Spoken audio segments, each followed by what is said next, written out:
Firstly, when it comes to the economy, this was a statement made some time ago in an interview by Sir Evelyn de Rothschild, who, well, many believe is the head of the Illuminati even, but he's certainly the financial advisor to the Queen and also to the Vatican. So he has a fair bit of knowledge, whether you like him or not, and I think this statement is quite telling.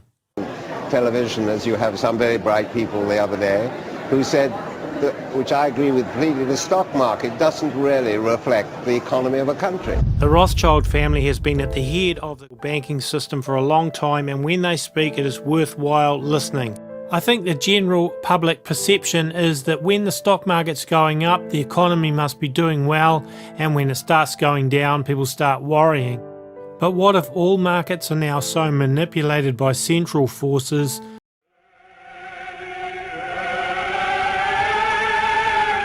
You are 5 brothers. I want you each to start a banking business in a different country. One to go and open a house in Paris, one in Vienna, one in London.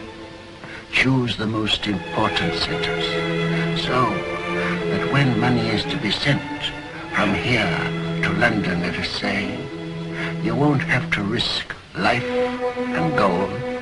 Hampshire, here in Frankfurt, will just send a letter to Nathan in London saying, pay so-and-so.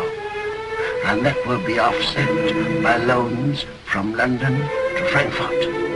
Understand? Yes. In your day, there will be many wars in Europe. And nations that have money to transport will come to the Rothschilds. Don't talk anymore, the doctor. I'm giving advice to our sons, Mama, that the doctor cannot give. Remember, unity is strength. All your lives you must stand by one another. No one brother must be allowed to fail while another brother succeeds. Your 5 banking houses may cover Europe, but you will be one firm, one family, the Rothschilds.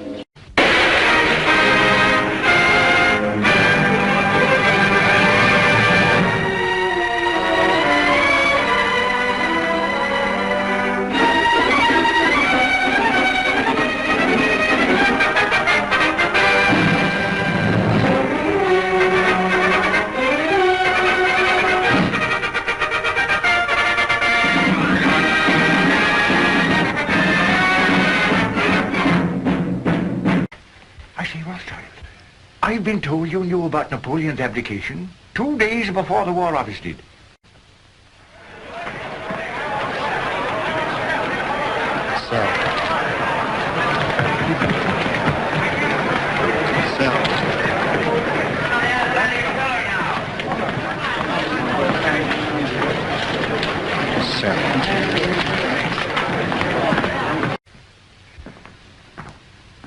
Well, we've no choice. I accept. I say yes without hesitation. Don't advance? Very well. To save time, I had this little contract drawn. Mr. Rothschild, forgive me, but while rumors reached the exchange that Wellington has been defeated.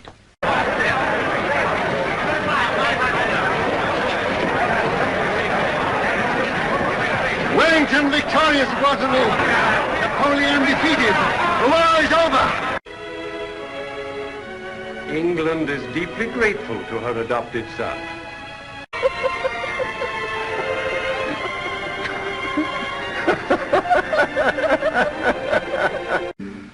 To walk the world.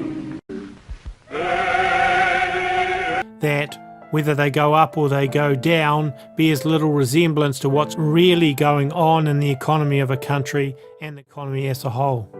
I want to play you some clips of Donald Trump speaking before the 2016 election about the stock market and the American economy. We have the worst revival of an economy since the Great Depression. And believe me, we're in a bubble right now. And the only thing that looks good is the stock market. But if you raise interest rates even a little bit, that's going to come crashing down. We are in a big, fat, ugly bubble. And we better be awfully careful. And we have a Fed that's doing political things. This Janet Yellen of the Fed.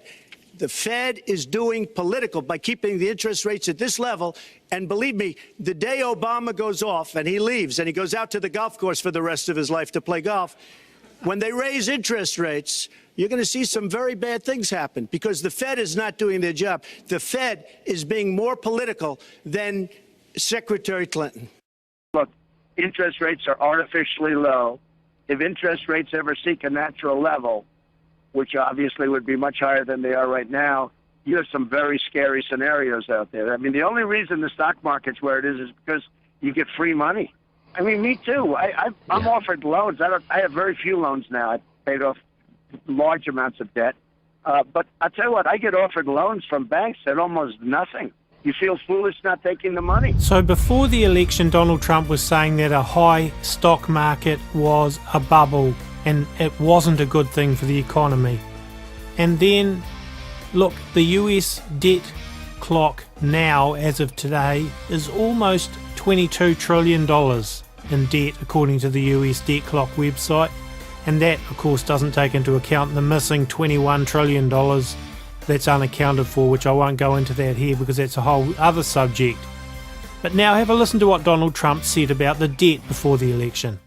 Reduce our $18 trillion in debt because, believe me, we're in a bubble. But whoa, hold on a second, Donald. Didn't you say $18 trillion was a bubble that needs reducing? And yet now it's $22 trillion under your presidency. What's going on? We have artificially low interest rates. We have a stock market that, frankly, has been good to me, but I still hate to see what's happening. We have a stock market that is so bloated. Be careful of a bubble, because what you've seen in the past might be small potatoes compared to what happens. So be very, very careful. Trump's words pre-election there were spot on, actually. So they are very contradictory to his current position, however, saying that the bubble could implode, basically, and that it could be far worse than anything we've seen before. And yet now, his words are quite different. We broke a very, very big barrier, 25,000. And there were those that say we wouldn't break 25,000 by the end of the 8th year. And we're in the 11th month. We broke 25,000 just as we came in. Now, I have to be a little careful because as we walk out, maybe it goes down. The stock market is up very, very big today. We've set new records, and I think they'll be continued to set. Fastest 1,000-point move in history. This is all about making America great again. Agenda. Jobs, jobs, jobs, $6 trillion in value. The stock market is way up again today, and we're setting a record literally all the time. And I'm telling you, we have a long way to go. Warren Buffett sold airlines a little while ago. He's been right his whole life, but sometimes even somebody like Warren Buffett, I have a lot of respect for him, they make mistakes. They should have kept the airline stocks because the airline stocks went through the roof today, and others did too. The whole market went through the roof. But they said 9 million job losses, 9 million. It's what going to be. Are we going to break 20%? Are we going to break it? And then the numbers came in, and one of the folks that was reading the numbers said, wow, this is a great number. It's only 3 million job losses. And then reading it and said, you know, I don't think this, I'm not reading this right. Let me look at it again. Oh, wait a minute. This is 3 million gain almost. 3 million jobs gained. And then they shouted out, one of them sort of semi-shouted out, is this a typo? I think it was probably the greatest miscalculation in the history of business shows, talking about Wall Street. And that's okay. But one of the reasons we're in this position is because we had such a strong foundation. The stock market is up almost 50% since my election.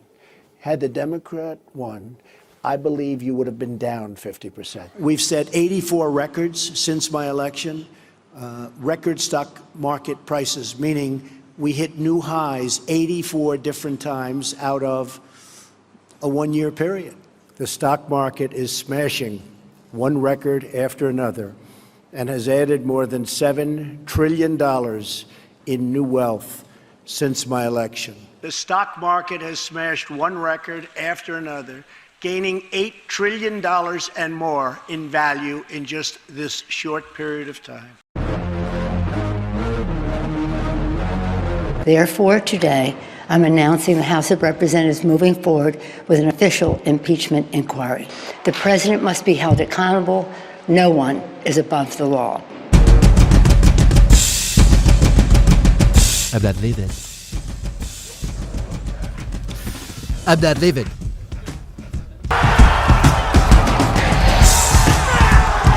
The show goes on. This is my home. They're gonna need to send in the National Guard. I ain't going nowhere.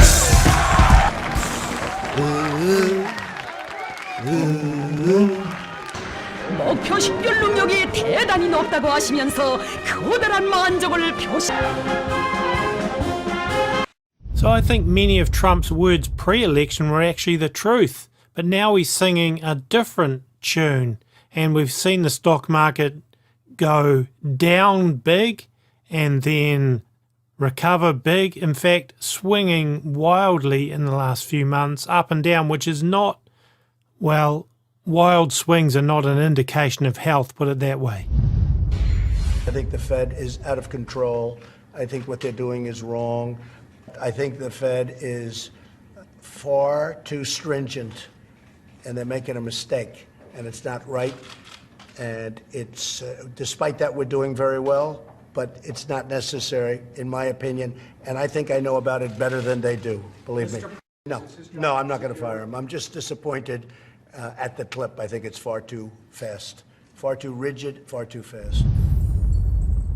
One person whom I think has a very good handle on the economy and what's truly going on is Brandon Smith from altmarket.com. And on 20th of December 2018, he wrote and posted an article called The Psychological Warfare Behind Economic Collapse. I just want to go down that article away and read a section of it. The current system was never built to last. Our economy is designed to fail, yet few people seem to question why that is.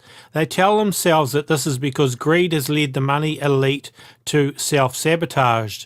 But this is a fantasy. It is not just that the system is designed to fail, but that it is designed to fail according to an organised timetable.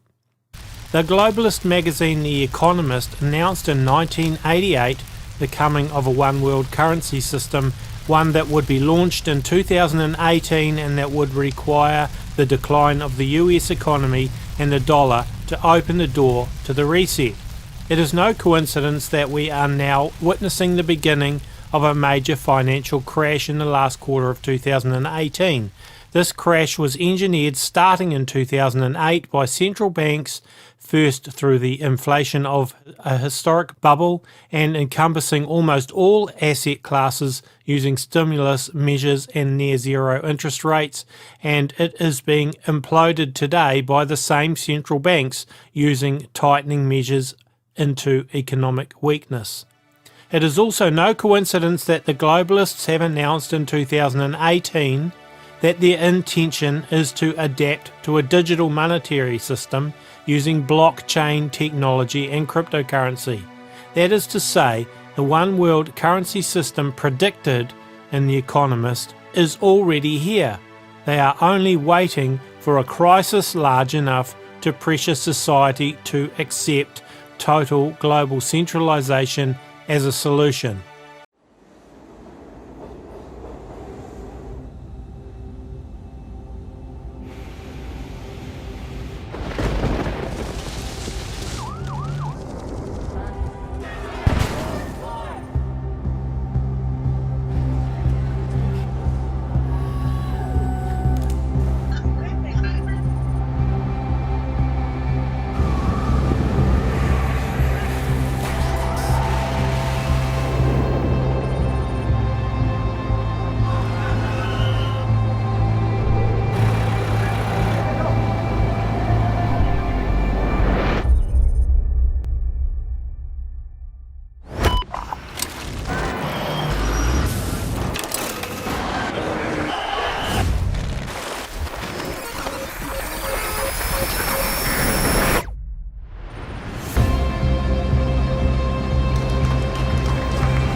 Forcing the public to embrace worldwide centralisation would require several measures.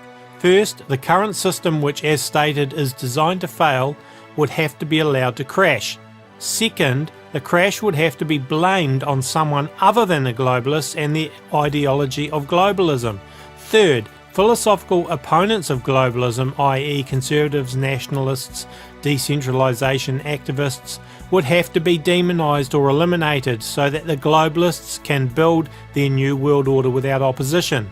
Fourth, the population would need to be sufficiently traumatised to the point of psychological submission and desperation so that when the new system is introduced, they will be grateful for it, thus preventing further rebellion by making the public a willing cooperator in their own enslavement. Sir Evelyn de Rothschild was the head of The Economist magazine when that 1988 cover with the Phoenix was put out.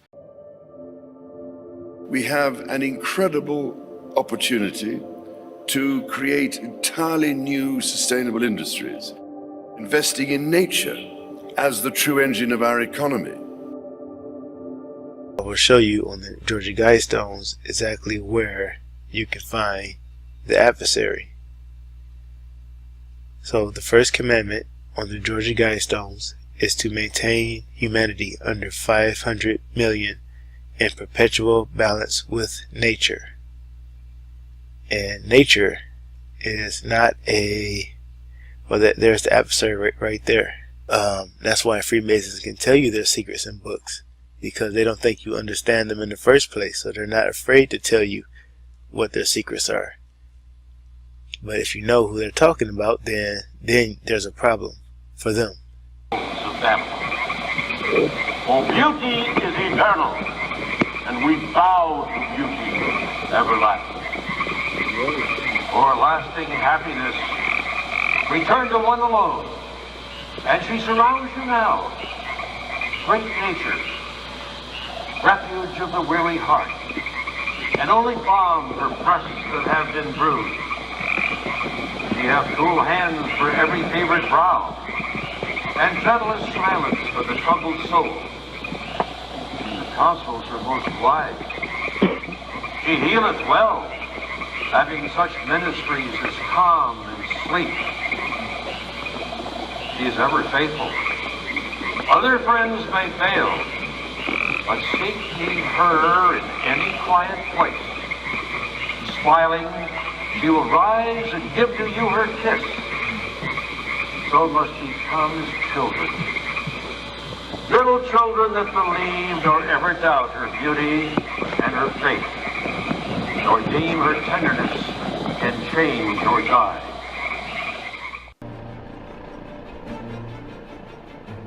Changing our current trajectory will require bold and imaginative action, together with determination and decisive leadership. In order to secure our future and to prosper, we need to evolve our economic model, putting people and planet at the heart of global value creation. If there is one critical lesson we have to learn from this crisis, we need to put nature at the heart of how we operate. We are on the verge of catalytic breakthroughs that will alter our view of what is possible and profitable within the framework of a sustainable future. We need nothing short of a paradigm shift, one that inspires action at revolutionary levels and pace. We simply cannot waste any more time. The only limit is our willingness to act.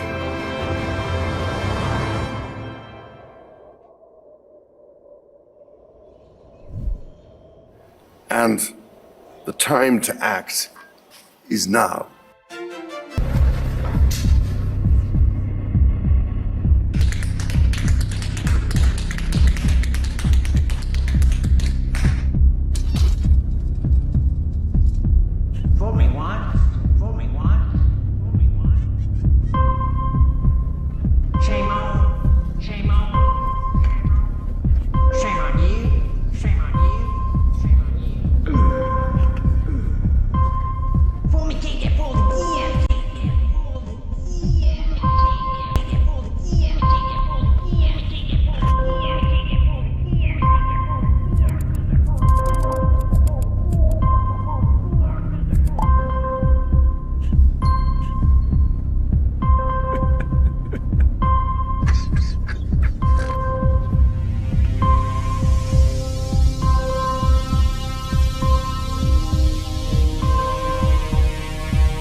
damage. Last night's storm ripped the Acuity flag in Sheboygan.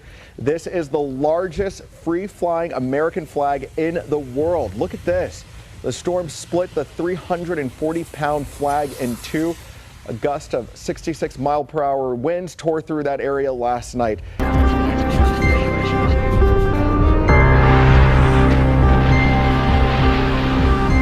This can't go on forever. Now, how quickly it'll implode, who knows? I think they will try and implode it in a orderly fashion so they can bring in their new system, but the fact of the matter is it's not going to last forever, and you should be doing what you can now to prepare for what is going to inevitably come. The bubble of everything, not just the stock market, but pretty much everything, was deliberately created by the Federal Reserve and central bankers, and it will be imploded so that they can bring in their new system. 1596, 1598, 1600. Sweet. Excellent question. Yes, I am proud to be America's first straight female president. Helen? Wasn't I wearing a hat? Yes, you were. Now, in conclusion, my administration will focus on the 3 R's. Reading, writing, and refilling the ocean. Thank you very much.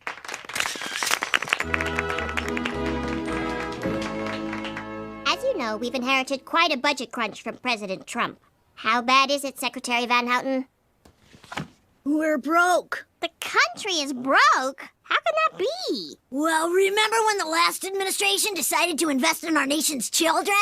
Big mistake. The Balanced Breakfast program just created a generation of ultra-strong super criminals. And midnight basketball taught them to function without sleep. What about my pledge to build the world's largest bookmobile? Isn't there any money left for that? No, and we borrowed from every country in the world. Quick, Lisa, call off your... Bart! Ow! Watch the ponytail. Let him up, please. What are you doing here? I knew you'd need some help keeping it real, so I figured I could be, like, your co-president. Co-president? Are you crazy? Mom, Lisa won't share.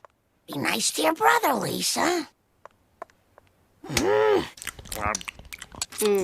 Don't you think we should wait for Lisa? She is the president. She knows what time dinner is.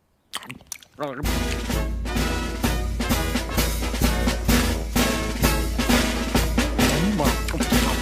I'm late. I've been racking my brain trying to think of something to cut from the budget. I hope this has been some help to you. Don't forget our website is aminutetomidnight.com, and we run A Minute to Midnight 100% by donations, and we really greatly appreciate it if people help us out so we can keep this running. Can't do it otherwise. Anyway, that's about it for now. This is Tony saying goodbye, and we'll catch you again with another video soon.